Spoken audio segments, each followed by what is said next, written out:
میاں چنو کے نواحی گاؤں 105-15L میں زہریلا کھانا کھانے سے ایک ہی خاندان کے 11 افراد کی حالت غیر، تمام کو ہسپتال منتقل کر دیا، علاج جاری ہے۔ مزید جانتے ہیں اپنے نمائندے اللہ دیتا پرنس سے۔ جی میاں چنو کے نواحی گاؤں 105-15L ونجاری میں زہریلا مضر ذیت کھانا کھانے سے ایک ہی خاندان کی 6 خواتین سمیت 11 افراد کی حالت غیر ہو گئی، جو بے ہوش ہو گئے۔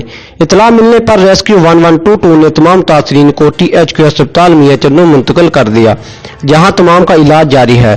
ہسپتال ڈاکٹرز نے بتایا تمام کی حالت خطرے سے باہر ہے۔ متاثرین نے بتایا کہ گھر میں تمام نے مل کر کھانا کھایا تو سب کی حالت غیر ہو گئی اور بے ہوش ہو گئے۔ Bureau chief Rana AD Prince, Geo Express News, Khanewal.